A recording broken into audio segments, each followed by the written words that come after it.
সালাম মিডিয়া আমাদের সঙ্গেই থাকুন।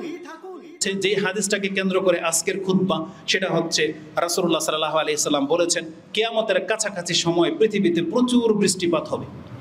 আপনি কি জানেন বৃষ্টিপাত হওয়া আল্লাহর রহমত, এটা আল্লাহ সুবহানাহু ওয়া তাআলার অনুগ্রহ। কারণ বৃষ্টির মাধ্যমে আমরা রিজিক প্রাপ্ত হই। যদি বৃষ্টি বন্ধ হয়ে যায় রিজিক বন্ধ হয়ে যাবে, কিন্তু এই বৃষ্টি আবার আযাব হয়ে পতিত হবে। এটা কিয়ামতের একটা লক্ষণ।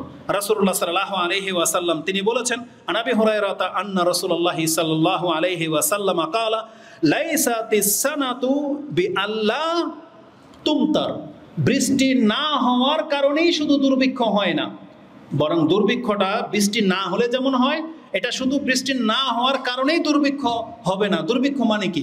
ফসল হয় না, কারণ বৃষ্টি নাই ফসল হবে না, তখন খাদ্যের সংকট দেখা দেবে, তখনই দুর্ভিক্ষ। এটা শুধু বৃষ্টি না হওয়ার কারণে হবে না, বরং রাসূল বলেছেন ওয়ালাকিন্নাস সানাতু, তবে একটা সময় আসবে দুর্ভিক্ষ লাগবে, আনতুম তারু ওয়া তুমতারু, এত পরিমাণ তোমাদের উপরে বৃষ্টি বর্ষণ করা হবে, ওয়ালা তুনবিতুল আরদু শাইআন, যে জমি কোনো ফসল উদ্গতন করবে এর কোনো ক্ষমতাই জমির থাকবে না।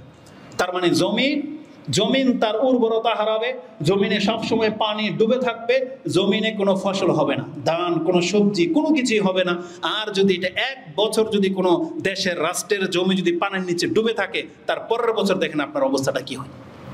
এক বছরে যখন আমাদের সমস্ত রিজার্ভ খাদ্যের গোডাউনগুলো সব খালি হয়ে যাবে, তার পরের বছর বুঝতে পারবেন যে দুর্ভিক্ষ কি জিনিস।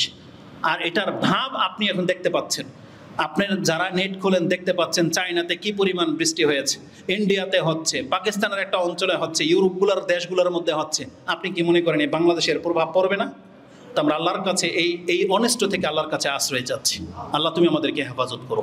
যেহেতু রাসূলুল্লাহ সাল্লাল্লাহু আলাইহি সাল্লামের ওয়াদা সত্য, আর আল্লাহ সুবহানাহু ওয়া তাআলার মাধ্যমে তিনি এটা বলেছেন, যেটা আল্লাহ সুবহানাহু ওয়া তাআলা তিনি এটাকে জানিয়েছেন, অতএব এটা মিথ্যা হইতে পারে না, অতএব আমাদেরকে ভয় করা উচিত।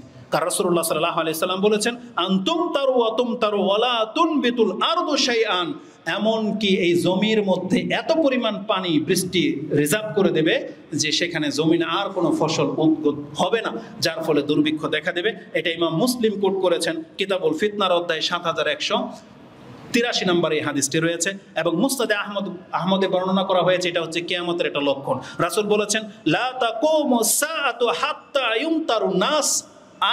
ইউমতারুন নাসু মাতারান আম্মাতান, এমন একটা বছর এমন পরিমাণ বৃষ্টিপাত হবে, ওই বৃষ্টিপাত না হওয়া পর্যন্ত কিয়ামত হবে না। তাতে কি হবে? ওয়ালা তানবুতাল আরদু শাইআন, যার ফলে জমি কোনো ফসল আমাদেরকে দিতে পারবে না। আর যখনই জমির ফসল বন্ধ হয়ে যাবে তখনই পৃথিবীতে দুর্ভিক্ষ দেখা দেবে। এটা ছিল আজকের খুতবার সর্বশেষ পয়েন্ট, যে অধিক বৃষ্টিপাত এটাও একটা আল্লাহর আযাব।